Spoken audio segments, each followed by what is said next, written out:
Hi everyone, this is Jason Barrack of Wall Street for Main Street. I just wanted to do a short video today talking about the correction in gold and silver and gold stocks. And I want to show you the differing opinions between people with their articles, especially with technical analysis traders. You know, they use different indicators, they use, it's subjective. These guys act like they know everything. They act like it's not subjective technical analysis, but it is very subjective. If you look at 10 different charting guys, the work of them, you'd get a lot of different conclusions because they weigh different indicators differently, different chart patterns differently, different support and resistance levels differently, etc., etc. So I was looking through Twitter for people who have a lot of Twitter followers for stock traders. This guy is Chris Kimball, and he's talking about gold mining stocks, most dangerous time to own them in years, talking about the GDX, breaking support with most momentum overbought since 2011 highs. He also has another article out from last week about gold, 2/3 odds, prices fall and support break. Maybe he did get the correction quite a bit, and he's talking about the uptrend. I will put the links to these articles in there for you to see the differing. I have other traders too, like Peter Brandt, who says any wonder gold has stopped going up, and he's saying he's using mockery research in Bloomberg, which is mainstream, and he's talking about it showing physical demand is dropping. It's ridiculous. There's no inclusion there of the Shanghai Gold Exchange whatsoever. And then the other chart he's showing why gold has stopped going up. Part 2, there is no one left to buy it. Just ridiculous. And he's talking about on the CFTC net positions. Well, you know, obviously there's the LBMA, there's the over-the-counter market, there's the Shanghai Gold Exchange. And these guys, you know, they have 34,000 followers on Twitter, which for a stock trader is a freaking lot. And these guys have been trading for decades. So these guys act, you know, look at all the retweets he gets. I don't get anywhere near that amount. So I don't know, maybe he paid bots or something like that. But it's just, you know, the stuff these guys put out is very, very subjective. They look at one or two things and say, boom, I'm right. But what I would say, guys, is that a lot of these guys totally missed the move in gold and silver rallying and gold and silver stocks having the big move. Gold stocks have been the biggest performers in 2016. I want to show you for my subjective comparison to show you that depending upon which chart guy you look at, you get a totally different conclusion. I want to Tom McClellan here. This guy is very well respected in stock trading. Jim Poplava has him on a lot. He's very well respected for a trader. He looks at a lot of different things. What he is saying is that gold is going to have another painful correction probably sometime the rest of the year, and that'll be the final bottom. I'll put the link to the article so you guys can read it. But his chart work and cycle work is saying that gold is going to have a painful correction the rest of the year, and then by the end of the year there's going to be an enormous rally. So I'll put a link to that too. But I want to give you guys some perspective here. I'll look at the charts myself briefly. This is the year-to-date chart. So, you know, look, early 2016 in January, we had like a pretty bottom here, and we've gone up, and then we've given back a little bit. And these guys are saying, you know, how overbought gold is, blah, blah, blah, blah, blah, and gold stocks are. Okay, well, let's put things in perspective. Okay, this is the 1-year chart. So, you know, we kept going down. We tried to make a bottom along these time frames here, and just couldn't. Kept going, bottom bouncing. Look, put in a spike low there. That's a pretty strong spike low. It's a strong V or a cup with a handle, depending upon how you want to, you know, look at it. That's a, you know, ugly looking cup, but it's still technically a cup, and in the handle, and boom, off to the races. There we go. And, you know, nothing goes straight up. So people who did buy here with the cup with the handle and they've ridden it up, some people are not as long term as we are, and they've taken some profits. And, you know, taking some profits is not always a bad thing. So that's the 1-year chart. Let's look at the 2-year chart. You know, the 2-year chart's more pronounced on how low gold stocks. This is the GDX, by the way, guys, which is one of the larger gold stock ETFs. So, you know, look, bottom bouncing there, a nice strong rally, and, you know, there's some support levels along the way here, so there's no guarantee that the gold stocks are going to crash back down like some of these alarmist articles are predicting at. So 5-year chart, you know, in relative terms here, the 5-year chart, you know, the gold stocks have had a very tiny rally compared to how high they were in 2011. Yeah, look at that. Look at that. Look at how much higher the gold stocks were. 62-ish. I believe as high as 65, almost 66 on the GDX. And we're still only at 25. And we have people saying gold's so massively overbought and gold stocks are, going to crash again. It's one of the most dangerous times in years to be owning gold stocks. And yet, on the GDX, it's very low compared to 2011. So, this is just how the you got to be careful about how many different about believing in just one trader. This is why the people who just believe in Harry Dent, or people who just believe in Bob Prechter, or people who just believe in Peter Schiff, they can get burned. So you got to kind of look at different experts there and weigh them and kind of look at their track records and see. I want to bring you guys another point I would add to about gold and gold stocks. One of the guys saying gold's the most overbought, and then he's quoting CFTC data. Let's talk about what the real gold experts, people have studied the market for years, Eric Sprott and others, they say with their research that gold is less than 1% owned by money managers globally. So we have a situation where a lot of physical gold is still being bought and accumulated, and yet a lot of people on Wall Street, a lot of people in the United States and developed world, they don't own any physical gold or physical silver. And yet here we have people saying it's overbought.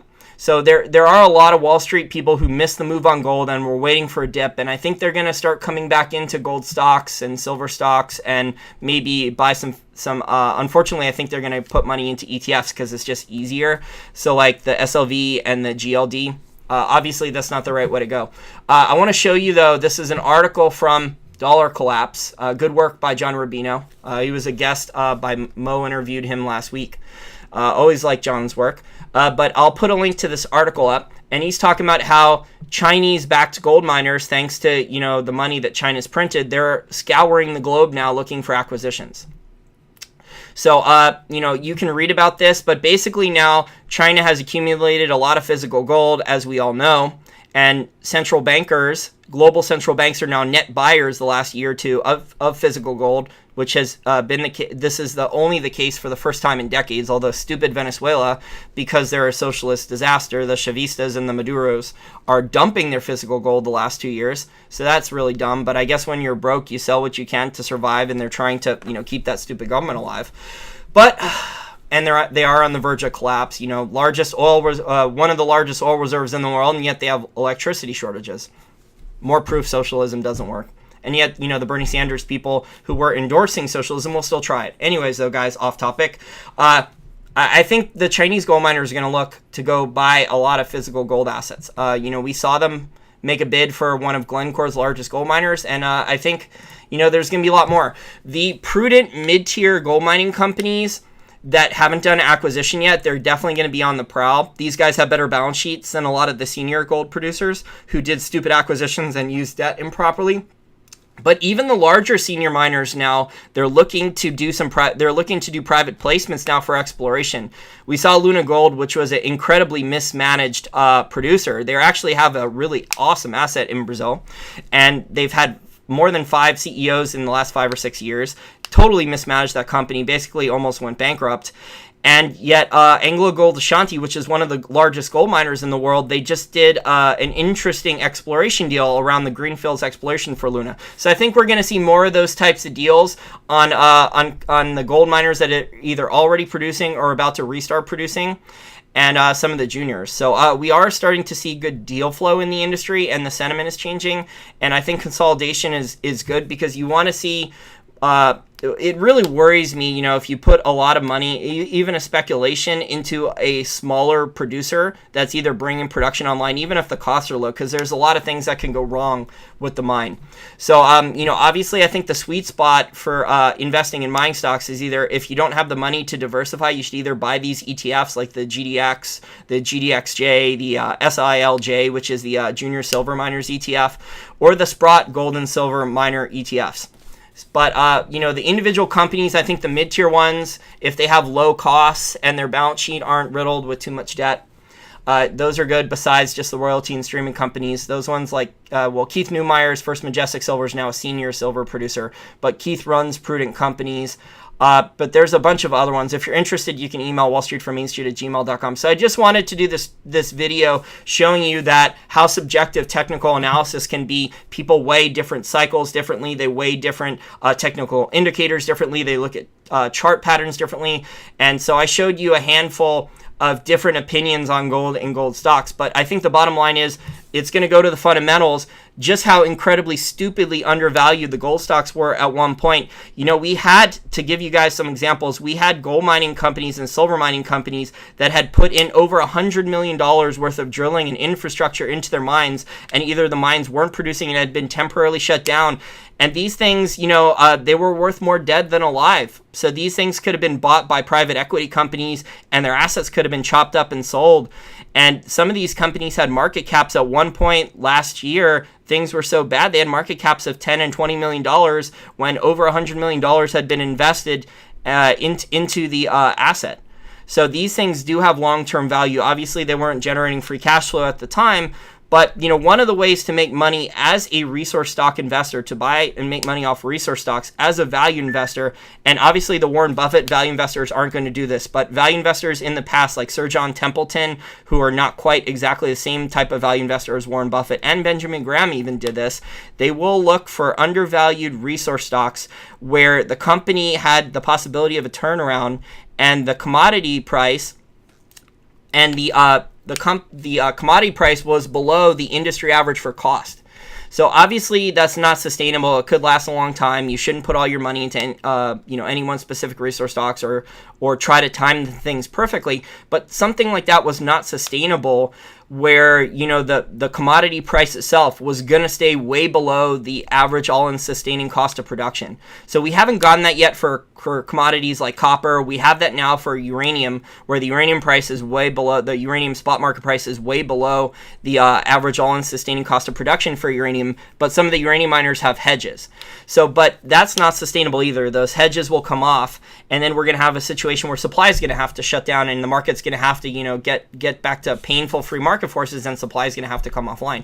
And we've had this in gold and silver. So we've had a situation where a lot of exploration budgets were cut, mines that were going to come online, you know, 2011, 2012, 2013, those mines were delayed or shut down, and those projects were pushed back for years. So I don't think we're at a gold and silver price where a lot of new mine production is going to come online, especially with the crash in base metals. So thank you guys for watching this video. This is just my opinion on the correction for gold and silver stocks. You know, we could have, it could be down a little bit more, but I think industry-wide there are mining companies that want to do acquisitions. There are Wall Street portfolio managers who totally missed the move in gold and gold stocks and silver, and they were looking for a dip to buy, and they are going to be putting money to work. And the people who are saying that there's no more money left to put into gold and silver, I think that's just ridiculous. I mean, I think they're only looking at one or two Wall Street indicators. Okay, bye for now.